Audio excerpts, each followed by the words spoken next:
Hello and welcome to the debate. I'm your host Sana Makbool with you at BTB World. In today's show, we will be talking about two important stories. The first is in reference to the press conference earlier held by the Minister of State for Foreign Affairs, Ms. HINA RABBANI KHAR, who spoke about what the Interior Minister also spoke about yesterday, the fact that there is a lot of evidence that is undeniable with regards to Indian involvement in Pakistan terrorist activities, and especially also in the Lahore blast that took place back in June last year.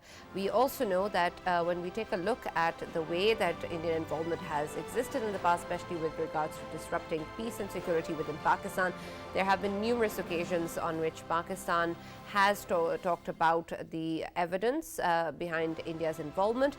And so once again, we know that an entire nexus has gone back to Indian involvement in Pakistan, specifically in this case as well, and then generally also in terms of the kind of activities we've seen in the country, something that has been reiterated by Ms. HINA RABBANI KHAR, who also talked about how those who speak about counter-terrorism activities, especially on international platforms such as the UN Security Council and others, are themselves involved in terrorist activities and are of course part of a larger hypocrisy that the world continues to be blinded to or chooses to ignore. And then when we also look at the situation with regards to the way that Pakistan has come forward with various counter-terrorism activities both at the domestic and international front, we see no such measures taken in by India in terms of what part they have to play with regards to counter-terrorism activities. In fact, what they are doing is sponsoring terrorism within countries like Pakistan and others, and being playing the role of a spoiler and disruptor in the region, something which Ms. Khar also spoke about, saying that when in fact the region is in trouble, it is going to also backfire on India as well, and it must realize that, and so must the international community, which needs to hold India accountable and puts forward some sort of consequence.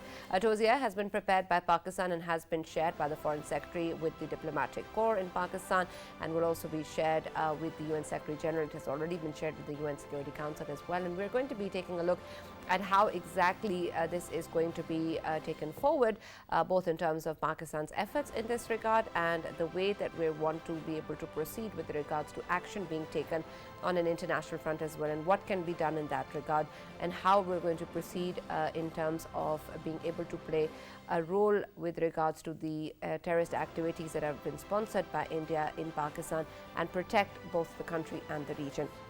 That is going to be the focus of our first segment today. Our next segment is going to take a look at the official visit of the President of Tajikistan, Mr. Emomali Rahman, who has arrived in Pakistan on a two-day official visit. He was received by the Minister of Commerce, Mr. Naveed Qamar, and he will be part of a two-day visit in which a lot of meetings and engagements are planned, including the signing of various bilateral agreements and MOUs. And this, of course, is going to cover a wide range of areas and sectors. Pakistan and Tajikistan, of course, hold brotherly and cordial ties for a very, very long time, and there is shared interest on a lot of areas, and so hopefully we'll be able to see an expansion in bilateral trade and engagement, and we're going to see progress in terms of this relationship, not only with Tajikistan but also with other Central Asian states, and of course in the region as well, and how that is going to pave the way for more economic progress for both Pakistan and Tajikistan. That is going to be the focus of our second segment of the show today.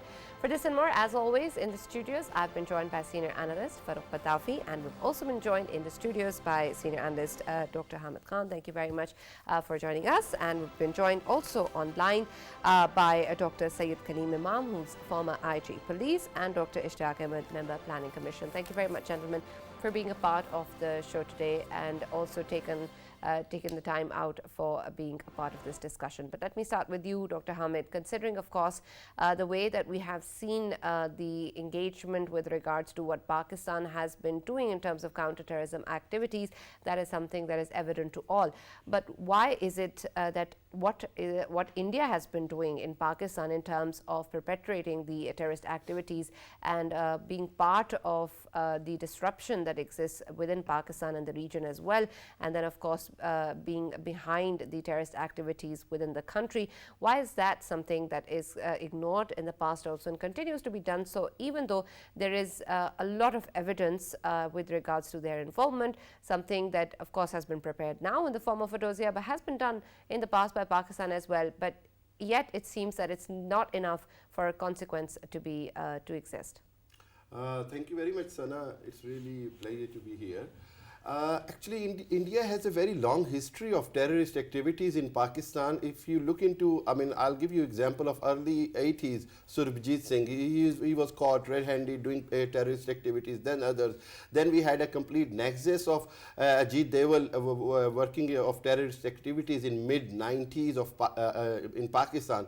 Then we have seen, India took advantage of that, Pakistan's war on terror and, after 9/11, India took the advantage and penetrated so much terrorism in Pakistan through other proxies in Afghanistan that Pakistan have suffered over 70,000 casualties and over 10,000 Pakistani forces officers or personnel were injured during or died for those terrorist attacks. So I mean this is the time. I mean Pakistan have paid a lot of price for it. Now Pakistan is telling the whole world. Pakistan is bringing all the evidence in front of the whole world that this is not acceptable, and world has to look into on the merits. World has to see that who's harboring the terrorism in the region, which country is whole process of whether it is a peace process, whether it is any actions taken by the Pakistan government to bring the peace. India is the one who sabotaged it. It is a history. They are continuously doing it.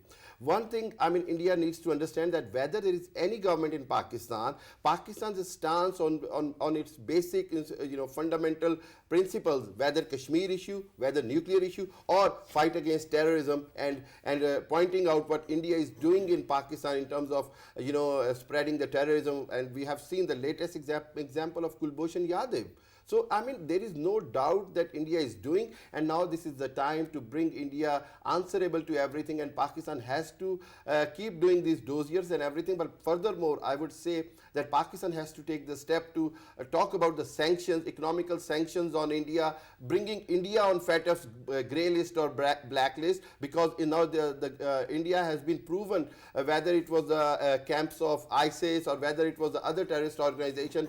BJP is, one of the BJP organization, which is RSS wing. It is a completely terrorist organization. Then Rashtriya Sevak Sangh, then other organizations in Mumbai and others. So there is no doubt that Indian Hindutva ideology is based on terrorism at the moment, and they are targeting particularly Pakistan, whether it is inside the Pakistan or defaming the Pakistan in international forums such as European Union and others. But Pakistan has to take a positive, a very, I should say, a very aggressive stance for bringing the sanctions on India. First of all. Right. Secondly, there should be financial sanctions, and this is the time that Pakistan should pursue bringing a resolution against India in United Nations. This is the right time. Pakistan have got all the evidence. So I would say that people of Pakistan would be very happy that if Foreign Office take an action and bring a resolution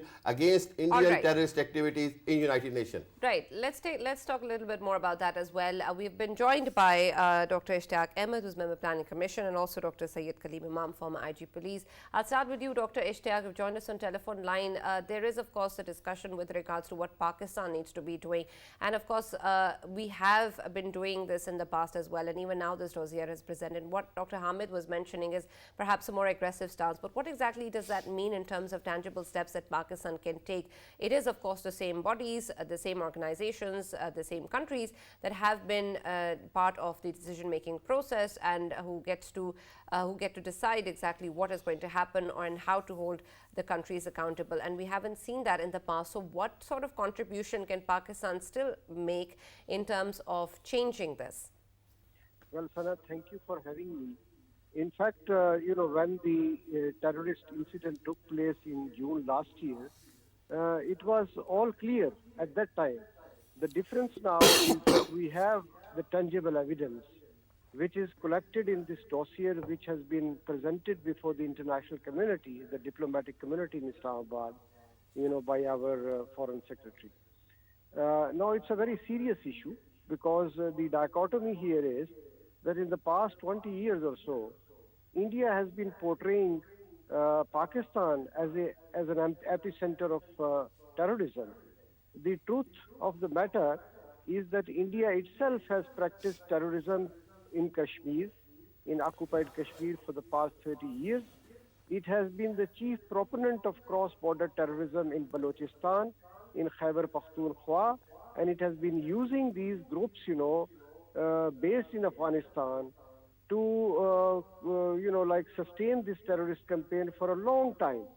Uh, Also, we need to understand that India in the past several years, actually during the second tenure of the BJP government, has, extended its Hindutva campaign all across mainland India, uh, including the disputed territory of Kashmir, and obviously at the global level in the region as well.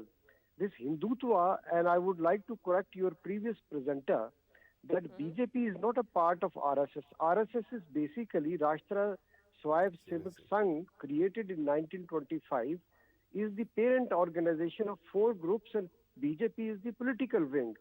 So what we are having in India is basically the revival of what happened in Germany under the Nazis prior to the Second World War. This is an organization which is racist in origin. It believes in the racial superiority of the Aryan race, and it wants all other minorities in India right from beginning, ideologically speaking, and now it is in practice for the past several years, to either convert into Hinduism or just leave India. That has been their philosophy in the past 1 century or so. So what we are dealing is in the next door neighbor is far deadlier than we have ever imagined. So therefore, it is extremely important that we should highlight this danger, this emerging danger in the subcontinent before the international community. And I think the right platform for Pakistan, after we have shared the dossier with the international community, is to approach the United Nations, because UN has clear-cut post 9/11 UN Security Council resolutions which prohibit cross-border terrorism.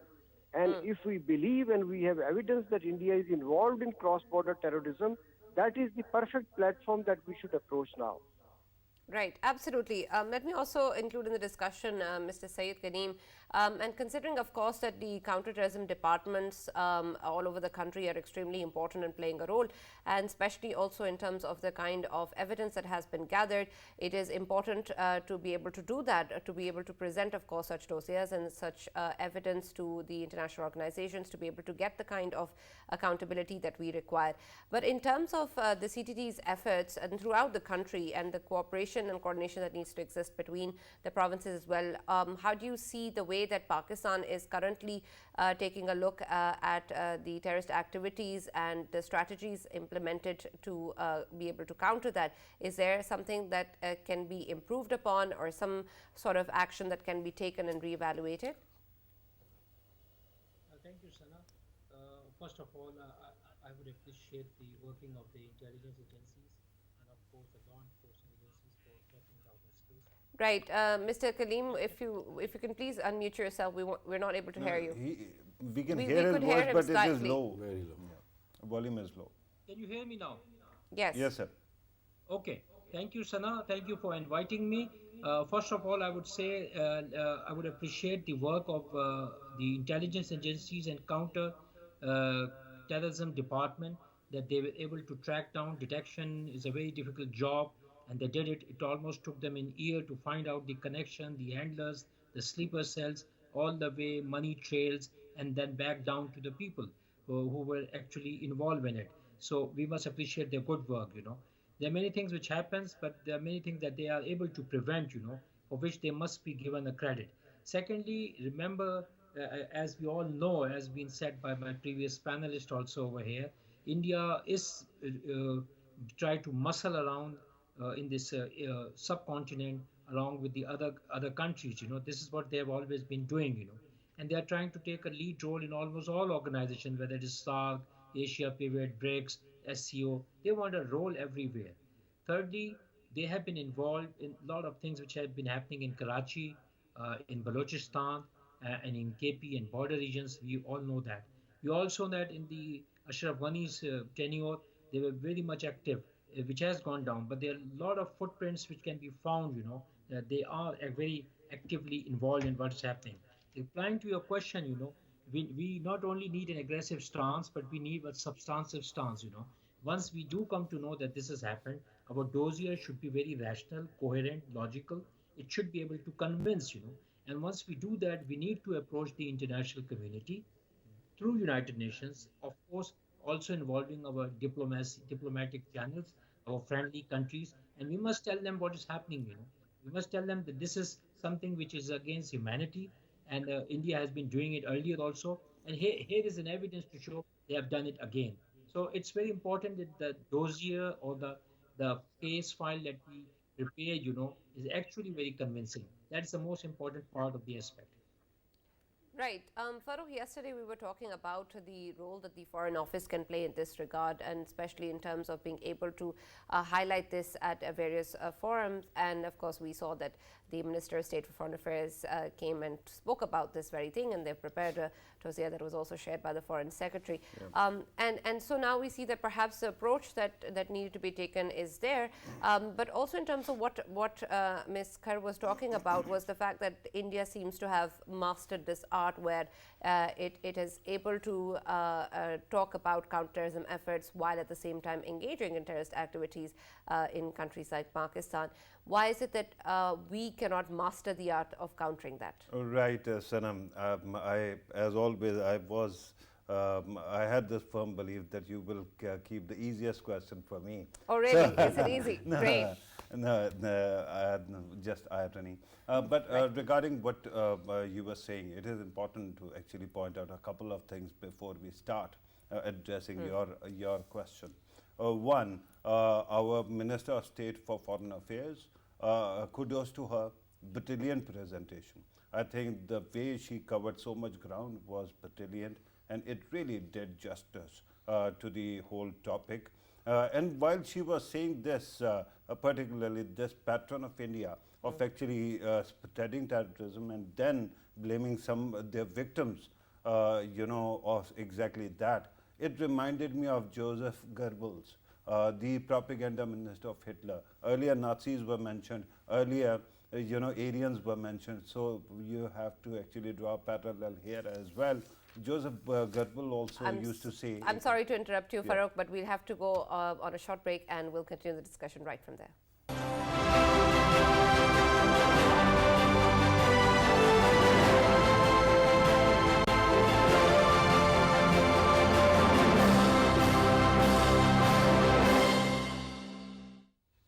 Welcome back to the debate. We're talking about, of course, what earlier was held as a press conference by the Minister of State for Foreign Affairs and yesterday also by the Interior Minister with regards to India's involvement in terrorist activities within Pakistan. And we'll begin from where we left off. Yes, Farooq, go ahead.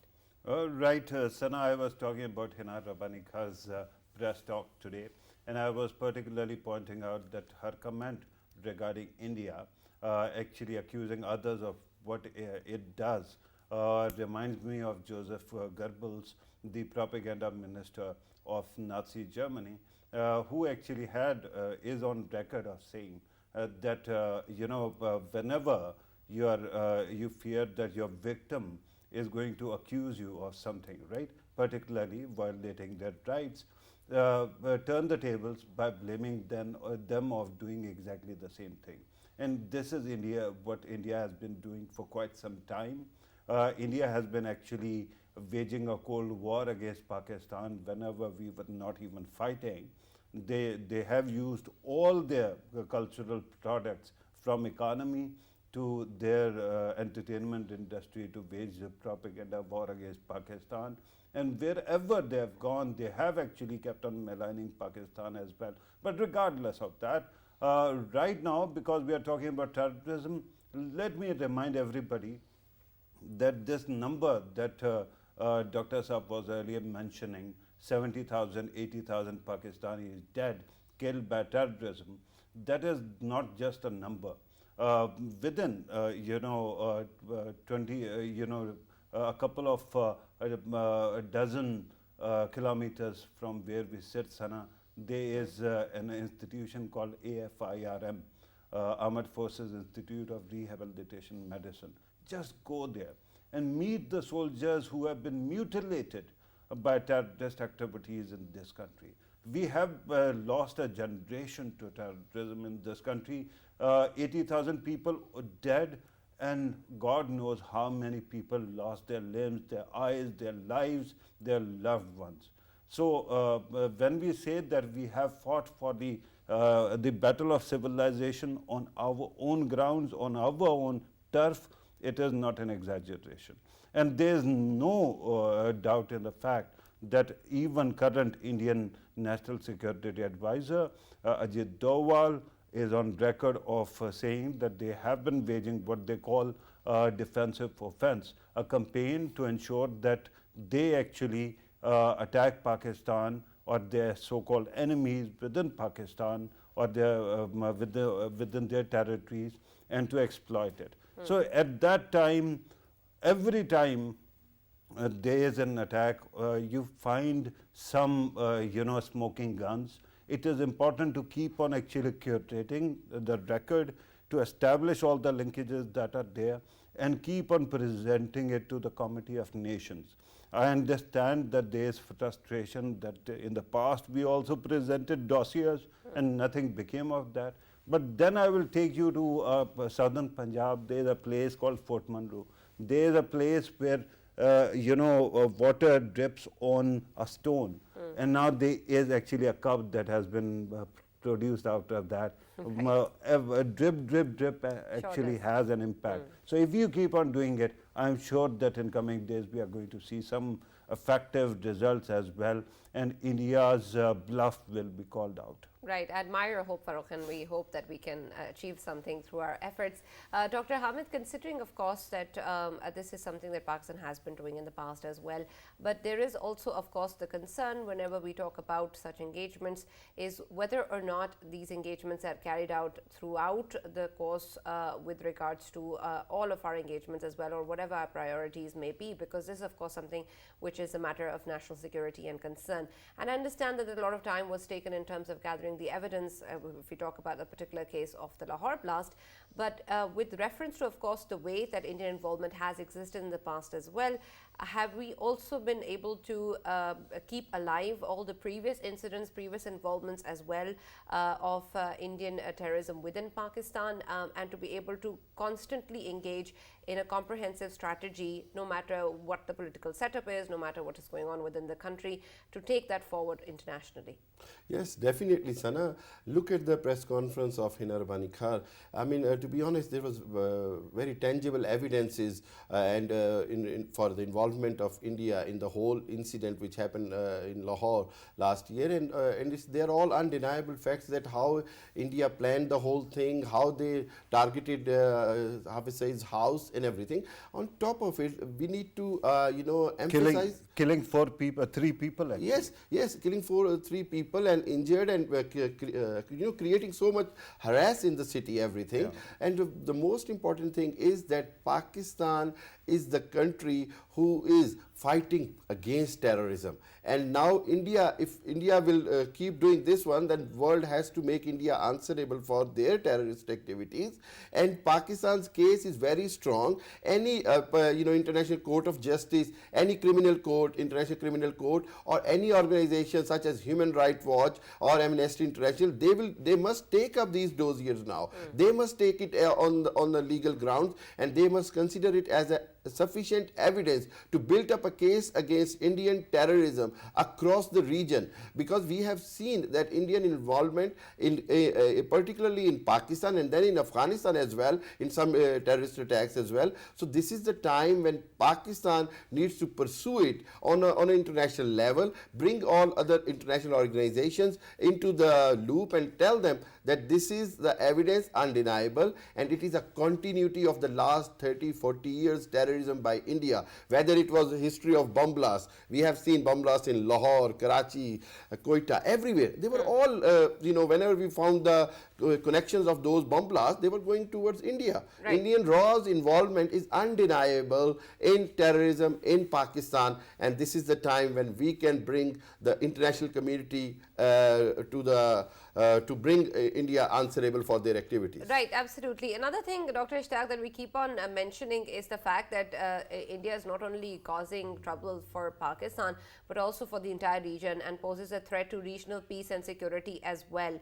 And when we take a look at this particular aspect, it means that it is not just Pakistan stakes that are involved, it is the region stakes that are involved as well. But we don't see the kind of effort that Pakistan is trying to make to bring this to light by the regional players as well. How do we bring that on board too, and to be able to engage the entire region if we really actually want to talk about the kind of threat that it poses to the region? I hope that you can hear me.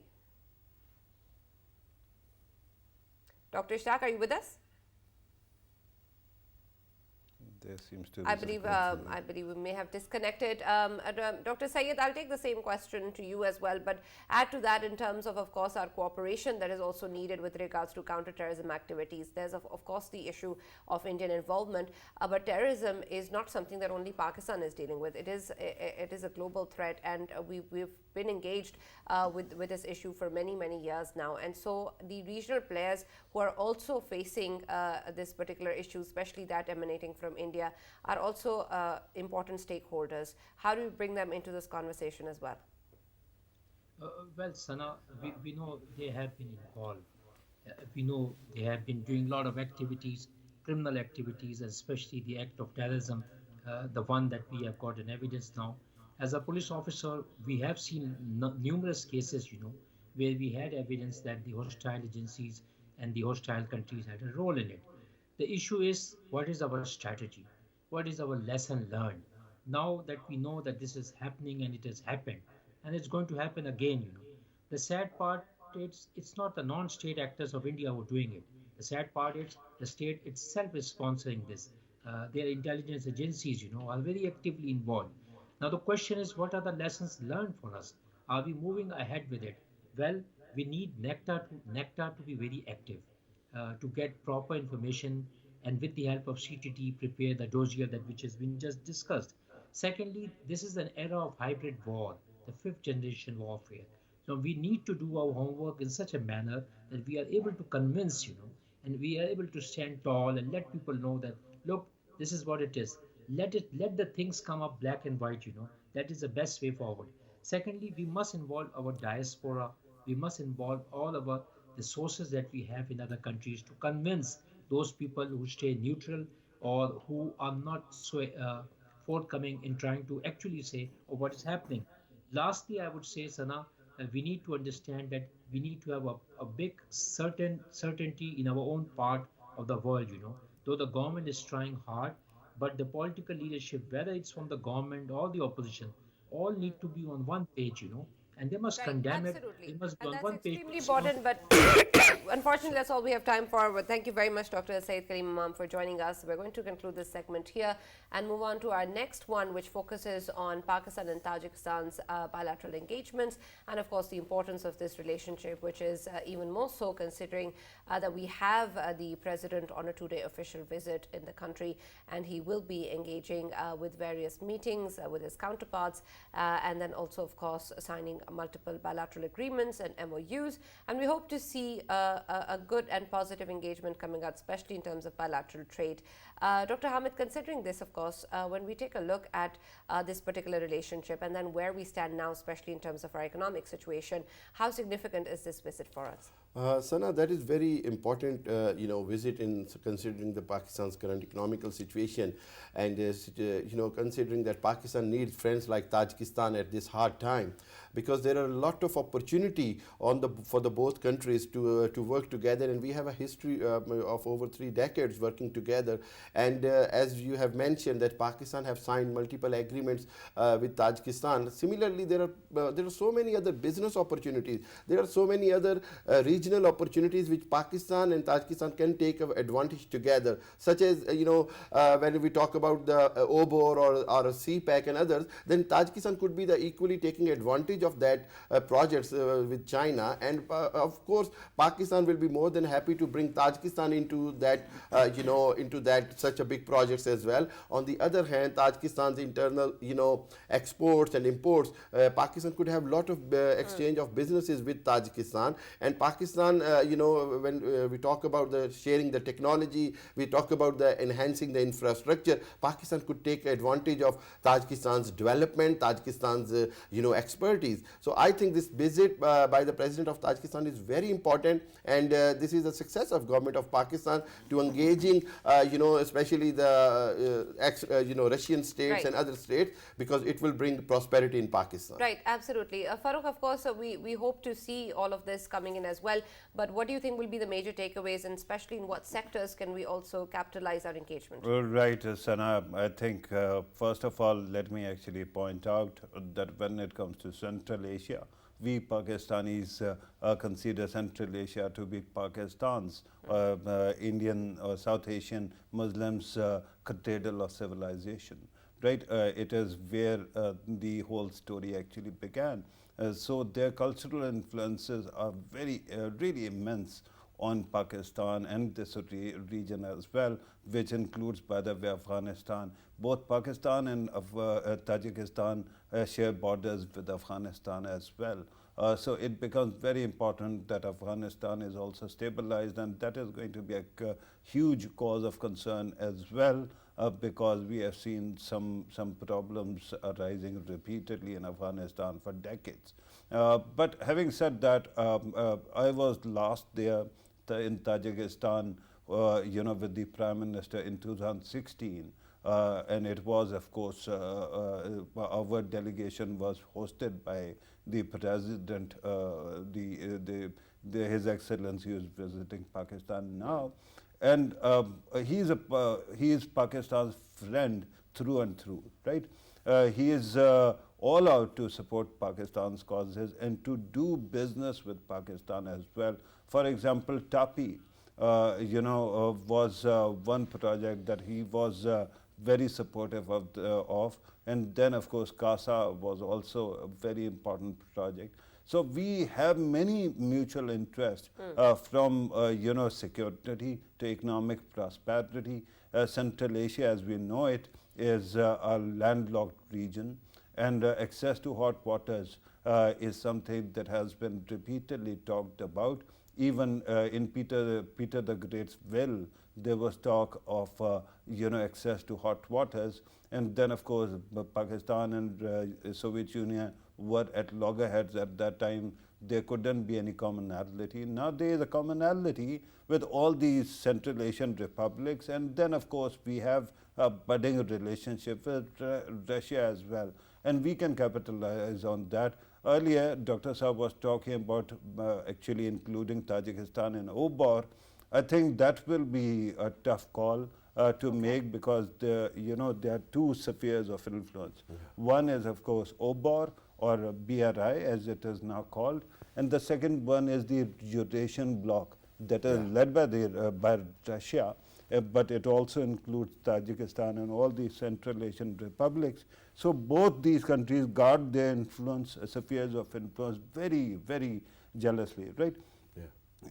I don't think that it will be very easy to actually integrate everybody into a CPEC, but our mutual bilateral trade and then projects like TAPI can be great. The only problem then is Afghanistan, because Afghanistan's governments repeatedly are not only unstable, but they charge very high tariff when it comes to these pipeline projects. So we'll have to renegotiate with them as well. Right, absolutely. Of course, there's a lot of potential, but we'll have to be mindful of all of these engagements. Thank you very much, Farooq, and thank you very much, Dr. Hamid, for being with us and being a part of the debate. We'll, of course, be talking more about this visit in the coming days as we get to know more, and, of course, with regards to what is going on both domestically and internationally as well. Keep watching the debate. That's all that we have for now. See you tomorrow.